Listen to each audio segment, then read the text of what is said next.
Yes, it's the Midlands 104 FM right here, and you are with Nhlakanipho Gumede on the Healing Bits with myself, Nhlakanipho Gumede, right here. And the time is only 1 minute before Kushage Ihora Lesi 2. Kanti-ke, we promised you that today we were going to be having an interview with the man himself, Mr. Tony Rich. And boy, I need to confirm to you that he is actually in front of my screen right now. And before we start our interview, though, I want to start it with a very, very popular song that perhaps maybe you and I actually know Tony Rich for. And this song goes back to 1995, and I think that we'll be discussing a lot of things. But for South Africans in particular, this Tony Rich is very popular with the next song that I'm just going to play right now. Just listen to it before we write on it in a second.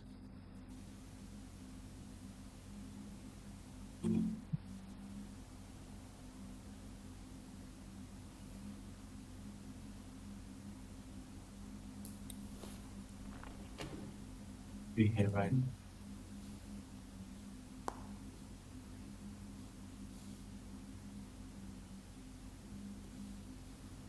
Everything did, I'm glad you've been away. These four walls closing more every day. I'm dying inside. Nobody knows it but me. Yeah. Mm. Like a clown, I put on a show.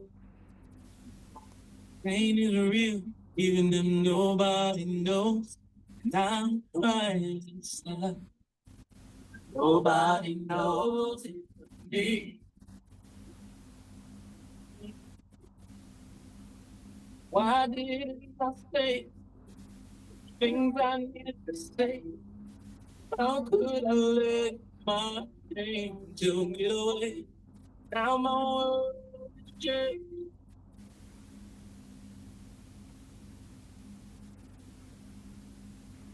Yes, Midlands. Good evening, Midlands. And tonight on the Healing Bits, we welcome a voice that has defined love, vulnerability, and soul for generations.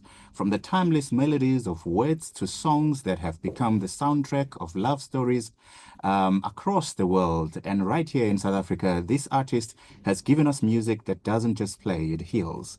A master storyteller, a gifted producer, a songwriter of a rare depth, and his sound has stood the test of time, touching hearts across continents. And Midlands 104 FM, it is my absolute honor to welcome the legendary Tony Rich. Hey, brother, how are you? Good in yourself. How are you? I'm awesome. Great stuff. Thank you so much for joining us today. I know that we've taken a bit of time to actually, have this conversation with you, but I Yeah, really, really do want to appreciate your presence just for this time for me and you to have a chat for our listeners so that they yeah, can get to have a first-hand experience of you. yeah. It's nice.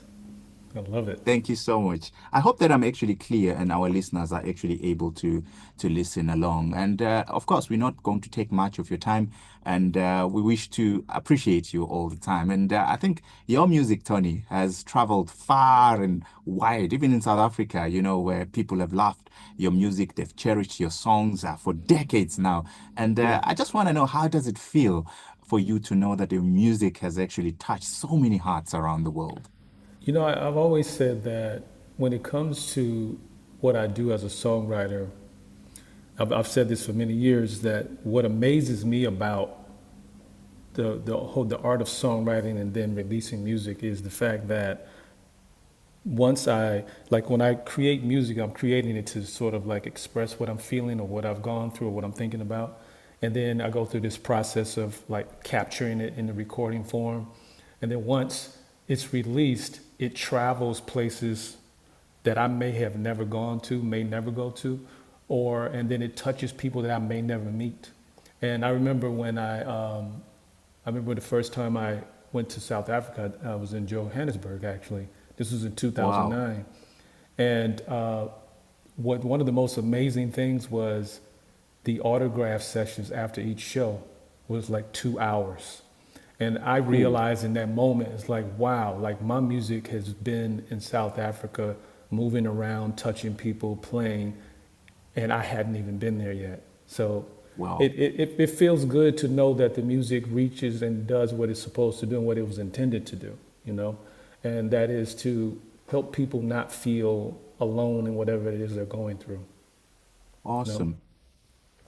I've always listened to your songs, and even before I could put, the face to the music in Yeah, itself, and I imagine this different type of a person. yeah, But when I see you, and I was like, okay, so this is Tony Rich. It feels amazing, and yeah. I wonder what actually happens when you hear some of your classic songs, like the one that we just play. What emotions come back to you?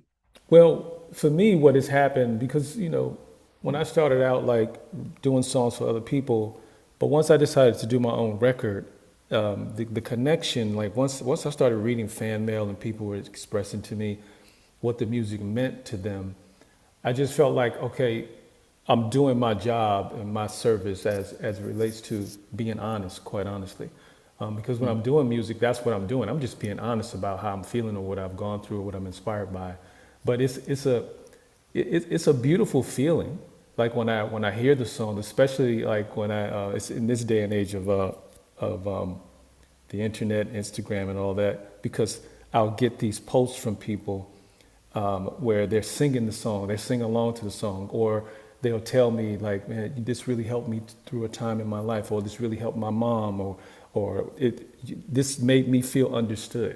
That's the beautiful feeling, is that you're sort of like becoming like a friend to people that you, just like I said, you just may never meet. And quite honestly, over the years, some of my closest friendships and relationships have been formed by the connection of my music, you know? Wow, that is very deep because, it actually identifies with the theme and of this show. As you know, our show is Yeah, called The Healing Bits. And yeah, really, it's about taking music and making it heal the souls of people and connecting to them and yeah, actually sharing, whatever that you might be going through and sharing with others and helping them to actually heal. And yeah. but I know that many people. Firstly, I need to go through this one, Tony. Okay. When I shared a video with you of me wanting to interview you in South Africa. You took that video and you put it on your Instagram Yes. page. I just want to say thank you for that because Yes. I get hardly do I get people do that for me. So I really do appreciate it. It's all good because I have a special connection to South Africa, because when I was there, it was the most amazing musical experience I had ever had. Like I had never seen my face on billboards Yeah. anywhere in the United States, right? And so when I saw that, I was like, wow. And then the welcoming was just awesome. And what I loved, I was there for about 10 days. And what I loved was that I had my feet on the ground. I was walking around, like, Yeah. I was doing interviews. We had like a few days of rehearsals, but I felt it was a really, really special feeling. So when I saw your message, it was automatic. No, That's thank that's you why I so much. responded Thank so you. quickly. Thank you Yeah, so very much. You should know that people in South Africa value your music. They actually know that you are yeah, the legendary artist and they've been listening to your music for the longest period of time, ever since I yeah, remember just, falling in love with music, and your music was always on top in this country. And even today, people still listen to your yeah. music. But Tony, let's take it a step backwards and take it to the beginning. We Okay. know you as Tony Rich. Yes. But we understand that you are Antonio Jeffries. Yes. What happened? How did you become Tony Rich all of a sudden? Well, it's an interesting story because my mother and father were, before they got married, they were friends, right? Since they were like toddlers. And then, but my mother never used her married name of Jeffries. Oh, So I grew up until age 21. My name was Antonio Richards, and so you know how people kind of sort of chop at your name and they shorten everything. So in school they would call me Tony Richards, it's and then eventually what happened was a friend of mine said to me, "Man, I'm gonna just start calling you Tony Rich for short." Right? And then he said, "I'm gonna just call you Tony Rich for short because you're gonna be rich." And then so that's how the name Tony Rich came about. But the Tony Rich project became because while I was working on other artists, and then once I started to think about I want to do my own record, I would always label the reference cassettes, this is for the Tony Rich project. That's how that Oh, came about. It wasn't a so lot of so thought into it. it's amazing, but it's a beautiful story because Yeah. some of us actually think of it very different to what it actually is. Yeah, no. And it's amazing how that then comes about to say, actually, the reason for it was just as simple as, that. As I simple just as wanted to that. differentiate. And then I sort of like I understood the definition of it because, it encompasses me as the songwriter, the producer, the performer, and the artist. Yeah. The Tony Rich project. No, that's a beautiful thing. And we know you as Tony Rich, and that the Tony Yeah. Rich project has been the signature, for Exactly. your work and most of the things that you actually Yes. do for us. And of course, I think your debut album, Words, became an iconic R&B masterpiece. And I just wonder if you did you know that at a time that you were going to be creating something that is so timeless? No, I can't say that I knew that it was going to be a timeless piece of work because I did it out of, it was like, it was a therapy for me first, right? My father passed when I was 17 and I was I dealt with depression for almost 2 to 3 years. And so when it came down to like working on the record, it was funny because what sparked the inspiration for me to do my own album was I had recorded a song called "I Sit Away" on Boys to Yeah. Men, in which "I Sit Away" was actually a song that I was saving for the Words album. But when I was approached about doing it for Boys to Men, I was like, "Oh yeah, awesome! Yeah, I'll do it as Boys to Men." And when we were going through the process of finishing the song, the A&R person at that time at on Motown, they kept making these requests for me to change things about the song. So that sparked like, man, I wonder what it would be like for me to work on an album uninterrupted. That was the I spark see. of it, and so that's how I led into wanting to do my own record, you know. Wow. But I can tell you how much that album actually took, the music by the world by storm, because I think your music has been, traveling all across the globe, and people have been identifying with you. And of course, I think I do need to relate, condolences, even though it's been many years. But I can Yeah. just imagine losing a parent at that age. You lose that guidance and a reflector Yeah. into what life has to be, and that must have been very difficult for you. Yeah, it was, and but it was the first time I ever dealt with what I was dealing with because the Words album is like every song is talking about some aspect of my father, Mm. and when it got to that point of once the album was released, I didn't really realize that the weight and the effect that it was having until I want to say maybe award season when I was nominated for Grammys. So it's Yeah. like because I was so busy on the road promoting the record and talking about the record and just getting used to having discussions about a body of work that I created. So Mm. it took me a while to like really absorb it because my goal was never to be famous or to have this classic album. I was just being honest, and what came with it was everything, you know. Oh So my then word. then once I had a chance to really soak into it, it's like, wow, okay. Then I start to understand the effects, and like I said, when I came to South Africa, that's when the weight of it really hit me.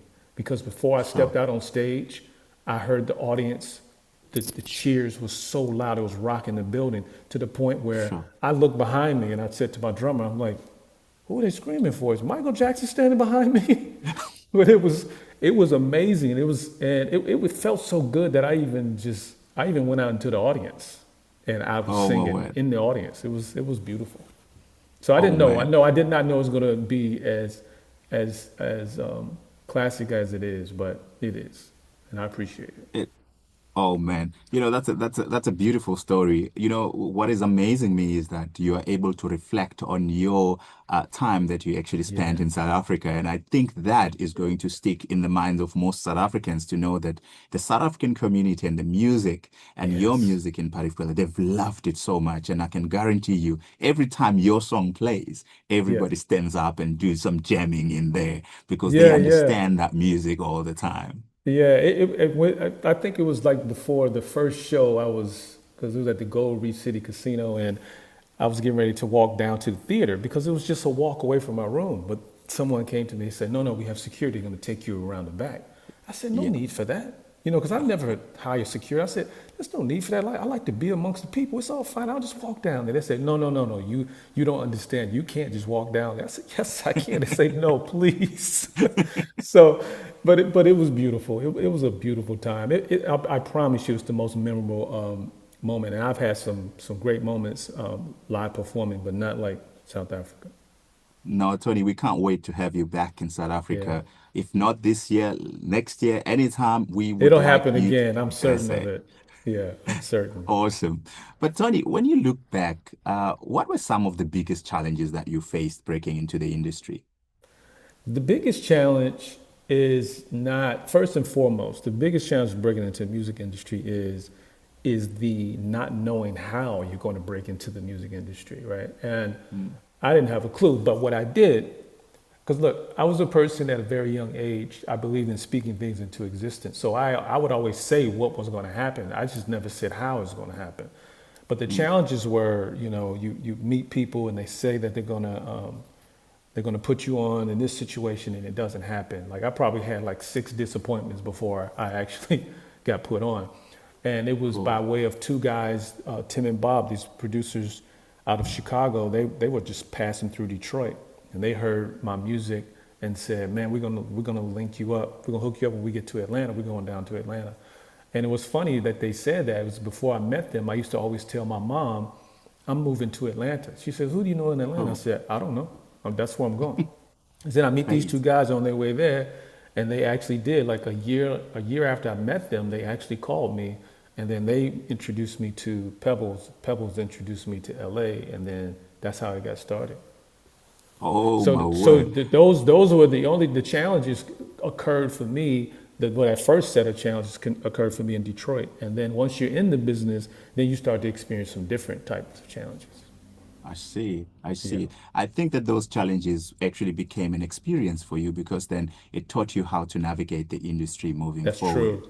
That's true. Yeah. It's very true. Because once you're in the industry, the new challenges become learning how to learning how to move within an industry that is really driven on, well, there's a great portion of it where they're just looking at numbers and metrics. It's not about creativity. They don't really care how you feel, right? And Yeah. which how you feel is what is the basis of your inspiration, right? So when you're trying to balance the business side, like commerce and art, they don't necessarily mix. And so that became the challenge of like staying true to like after my first album, wanting to make sure I stick to the truth of who I am. And there was an artist by the name of Gerald Levert. The first time I ever Yeah. met Gerald, he said to me, this was before he passed, many years before he passed, he said to me, he said, Tony, don't let them put you in a box. He Hey. said, because he said, man, I love singing ballads. He said, but I like to sing up-tempo songs. And I allowed them to put me in a box where they only want to hear me singing slow songs. So don't let them put you in a box. And I never forgot that. Oh man. Oh man, that must have been a very, very serious schooling there, Yeah, telling you exactly how to navigate the it music was. industry. Yeah, But Tony, you are a singer, right? But yeah, you're also a songwriter, you're a producer. And I just learned actually, I didn't know that you're actually an artist, like in a true form of an yeah, artist. And I've been looking at some of your artwork. yes. Which of these roles actually feels, the closest to you? I think the way we look, when I was doing art before I was doing music as a kid, and the visual arts gives me a deeper connection to my father. The music, my father was a musician as well, but me and my brother did not know my father was a musician until after we had become musicians. So the, Sure. the art gives me, it's like this this deeper connection to an expression of my father's because I would always see his artwork around the house. And then with music, it's music is more of a spiritual experience for me because it's all about the channeling. Like because when I come up with music, I start with silence, and then I create something of sound that will forever be in the sphere of sound as long as someone is playing it. So it all it's almost like two sides to the same coin for me for visual I arts and see. music.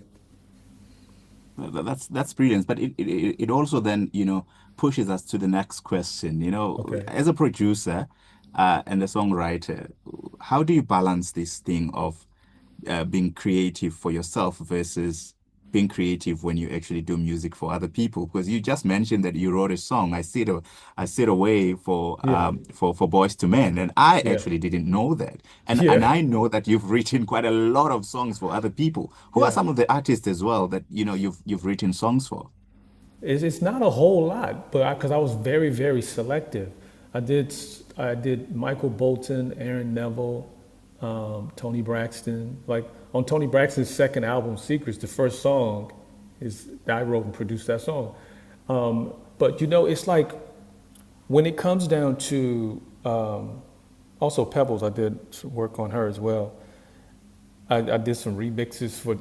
I was working on a lot of stuff, but the difference for me is that when you're writing songs for other people, I'm basically writing things that I would never say. That's really Yeah, the difference, right? And you have to like study an artist, listen to their voice, and see like, okay, what would be fitting to them. Like I remember when I did this song on CeCe Winans, um, I knew her vocal range, but I challenged her to sing a little bit lower than she normally does, and a lot more simple. So it's like the difference is that when I'm doing my own stuff, it's very personal what I'm saying. When I'm I doing it see. for others, I'm trying to tap into what I think they would say. You That's know. that's that's brilliant. I Yeah. I think that it just brings me because all of the artists that you mention are the artists that we listen to a lot Yeah. in South Africa. You should know that the music in South Africa is very much influenced by the American Yeah. musicians and stuff like that. So we would never connect the dots between who writes the song and who produced Right. it, and Right. Right. it's Yeah. amazing how that just comes together, and Yeah. and we are able to actually now know who's behind a certain song and all of that. And Yeah. later on I'll play for our listeners the song by Boss to Man, I Sit Away, and Yeah. and just to because you can always find yourselves in these songs Yeah. as you That's play true. them until somebody tells you that it was written by somebody. Then you're like, oh yeah, actually Yeah. Yeah. yes. Yeah. Then you hear it. Then you hear it. Yeah. And I think you've seen the evolution of music from analog to digital streaming and all of that. What do you think the industry has gained, over the years? And what do you think that it might have something that we have lost through the years? Well, going from analog to digital streaming, I would say the game is discovery, right? So when you look at YouTube and different platforms where this is the age of discovery, people discover music now more than they go to a record store to buy a particular record, right? Because I could get messages online from people that I know were not even born when nobody knows it was written, let alone released, saying how much this song means to them. And I'm like, wait a minute, how old are you? Like, but so it's the discovery. I think that's beautiful. I think for independent artists, it's a great time.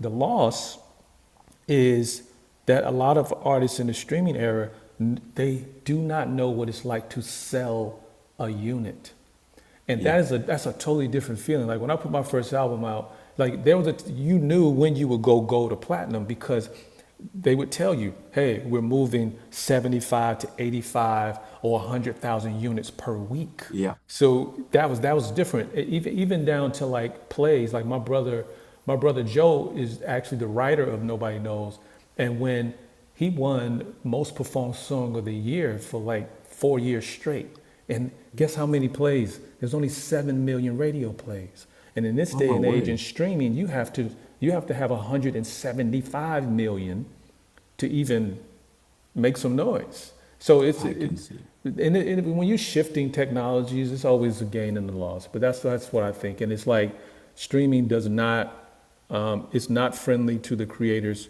at all, Yeah. and it's robbing us of royalties and things like that. So, but it'll level out soon, I think.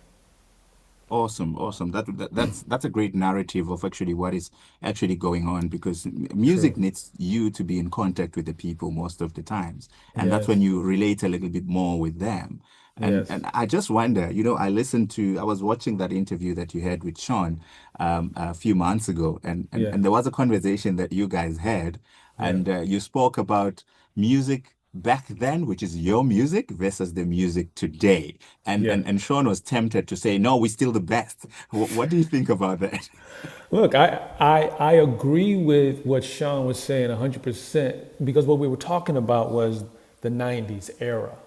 Because in the 90s era, there was so much music, so much. I mean, not just R&B. It was a lot of R&B, but a lot of music across every genre that was released. It was like it was like this influx of great music, right? And the reality is that once things went digital, once there was no longer people selling units, everything changed. And so when that changed, even if you look at what's going on with AI, where there's the promotion that anybody, you get this app and anybody can create a song. So we've lost the mystique of artistry. There's now, it's like it's the only art form that I've ever heard it being promoted that anybody can do it now based upon this Oh, app. So it was a different concentration of energy and time. Like I was on the face, you were charged at coming up with great music, not an album with album fillers and two singles. No, we were charged at no, every song should sound like a single. Like yeah, give people the best of you, and I yeah, think that's missing. Artist development is missing. So, yes, the '90s era was by far, I think, in my opinion, the best era of music because there was so much good music. You think about it in the '90s, it wasn't just myself; it was D'Angelo and yeah, Maxwell, and the three of yeah, us did not sound nothing alike, but we yeah, came out at the same time. And then so you look in the day, like once the 2000s hit, you start to see a lot of artists sounding the same because they're just trying to, I understand it. They're just trying to, when you create art, you just want to be heard. And so you'll yeah. listen to what's going on. Okay, maybe I need to sound like that to get heard, you know? We just had a lot more courage in the 90s, creative courage. Awesome. No, no, no. We actually agree with that because Yeah. we are actually stuck when it comes to Yes. music. We are stuck in the 90s. Every genre is, even in the country genre. Yeah. It's the same. The 90s was a great time. Yeah, definitely. So, I mean, we're talking about that being creative and doing that. Would you consider collaborating with a South African artist and explore the South Absolutely. African? Well, you know what's funny that you say that, but absolutely, 1,000%. But what's crazy is that ever since 2009, my guitar player that plays on my records is South African. And so Oh, I get those South African sounds, like on my new project that I'm finishing up. And it's funny because just last night I was listening to a track and I was thinking about adding to the record, and I said to my wife, I was like, I think I'm gonna send this to Ray. His name is Raymond Green, and he's an yeah. amazing guitar player. But we have this thing where I don't tell him what to play. I don't tell him how to play it. I just send him the song. He knows what to do, and then he'll send back the description, and he'll say like, "Hey man, this is what I did on it. I added this kind of thing, and, so I get that flavor, Yeah, but yes, I would love to do that because I Awesome. can. I'm free to do it. Brilliant. I think we should work towards getting you a perfect match with a South African artist Oh yeah, that'd and be to get you awesome. guys going. Yeah, that'd be awesome. Brilliant. All right. So we're gonna do just a quick the Healing Beats Rapid Soul at the moment, where this is Okay. a section that we introduce just to get something like the first answer that comes to your mind, First answer. Okay. type of a thing. First All right. answer that comes All to your right. mind. All right, we're gonna start, okay? Okay. Number one song you never get tired of performing. Nobody knows. No, of course, nobody knows. I can't get tired of it. That it's the song that introduced me to everyone. Awesome, brilliant. The Yeah. song that changed your life. Nobody knows. Hey, nobody knows, and Yes. nobody knew. Now everybody knows. Now everybody knows. Yeah. Singer, songwriter, or producer, which one defines you the most? I would say songwriter. Songwriter. Yes, because it's in the crafting of what I do. Like it, because when people don't always comment on my voice as much as they comment on the songs, Yeah, you know. awesome. All right, one artist who shaped your sound the most? I would say that would be Prince because I was inspired by the fact that he never restricted himself to just one genre, one sound. He was always very, very experimental with sound. So yeah, I would say it was Prince. Have you ever had a chance to meet Prince and perhaps maybe do something together? No, we hung out for a while. We didn't get a chance to do anything together because of where he was, when he was going through a thing with his label. And I was signed to a label. And then it got to a point where Prince wasn't really trying to work with artists that were not free like him. But we, I we see. hung out. We hung out like several times where I would meet up, and we would, he would be somewhere doing a show and we'd hang out, check out the show, we hang out, do a jam at a club afterwards, stuff like that. So it was awesome. Brilliant. The last question, Tony. Yeah. What keeps you going? Is it passion or purpose? I would say I would say passion because I believe in existing passionately. Purpose, one's purpose can change depending on what it is you're working on. Um, like my favorite project to work on is myself, and I'm very Oh, passionate about that. It's like something as simple as like when I get up in the morning, the first thing I'm passionate about doing is making my bed. oh my word. If I do nothing else that day, I made my bed. I'm passionate about that. So yeah, Oh, I would that's say passion. brilliant. It's funny how you talk about making your bed, and every time I think about that, I think about a soldier in the morning when they wake up and how they make Yes, their bed so neat, yes, and you can yeah. see the passion on their faces, and they won't want to get down. That's Roll. me. That's me. I make that bed with perfection. Yes, I take pride in it. Brilliant, Terry. So after such an incredible career, how do you then define success today? I define success by the fact that I can walk around, do normal things, but at the same time knowing I have an extraordinary job. When I'm spoken about, like I just recently went to the NAM, this is convention for musicians, and everyone that I ran into, it was funny because I remember seeing the look on people's faces when they would see me, and I'm thinking like, normally I'm not recognized like that Mm, unless I say my name, then they can make the connection. So I sort of yeah, blend in a lot. But then I realized I had this name tag on that said Tony Rich. It said Antonio Jeffries, but it had Tony Rich in big Tony letters. Rich. Then I said, oh, that's what they were doing. So they would look at me and then they look down and there was a connection. So I've always had a great reputation in the business. The success is just like knowing that I never caved to the pressure to be different than who I am. That's success Wow. for me, is to look back at, I'm now 54, about to be 55, and I look back to when I was 25 years old, and it's just this line of consistency as far as me being an authentic person. That's success for me, is to know that I did not let the business or the world change me. The business in the world, yeah, it will inspire you to what I was inspired to do was to really pay attention to who I am and to Sure. stay focused on who I am and not to become something for someone else. Oh, that is so powerful.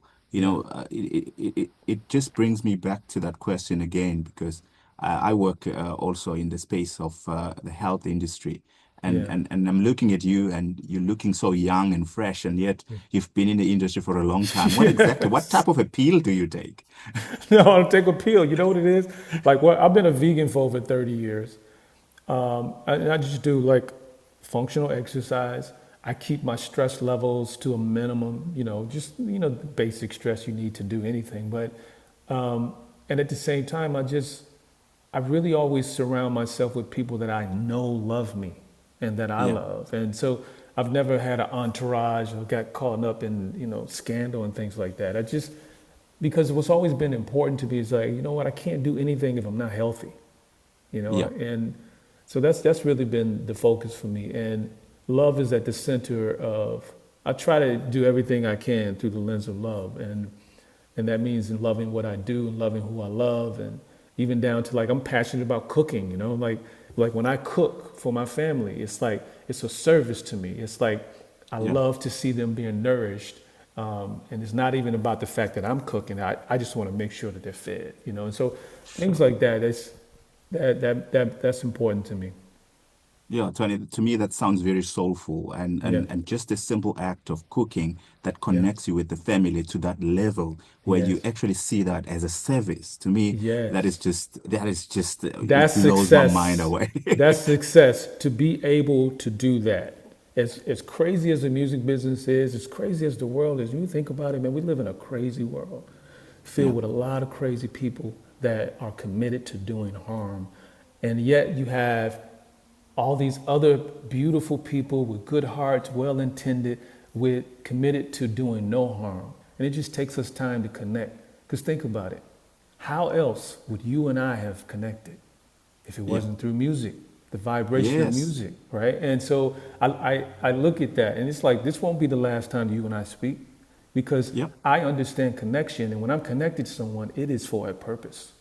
And yeah, so, and it's because I think when we all come together, we vibrate higher and we can literally move mountains at that point. sure. So that's success for me is just to find yourself in a space where you look at yourself in the mirror and you feel like, I like who I am. I would ask my mother that all the time. Mom, do you like how I turned out? And she'd be like, Yep. yes, I do. I do. I love how you turned out. And so that's success for me. It feels good.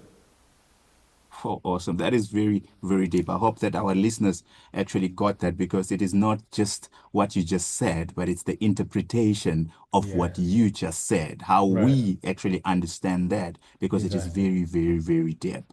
Yeah. And of course, I think that South Africans would like to know what to expect from you moving forward.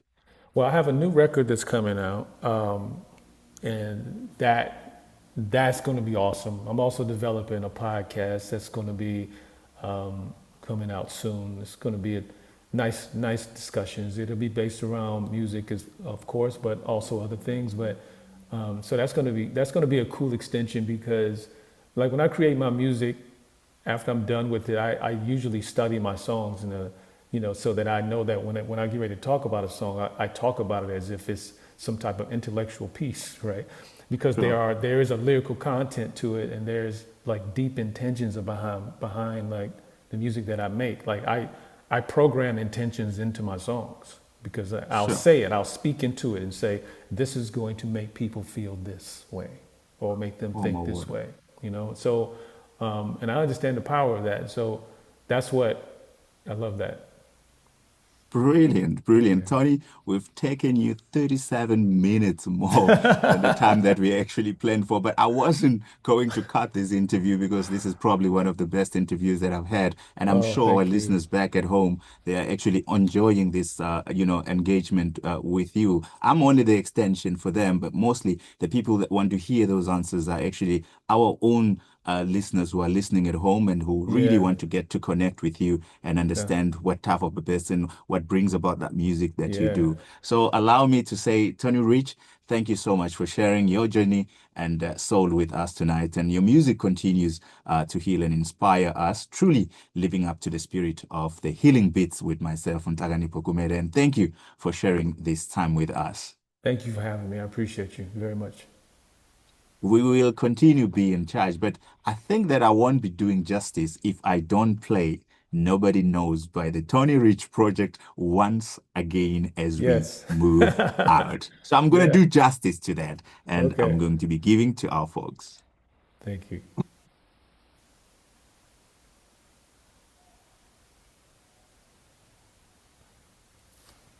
All right, Tony, can you hear?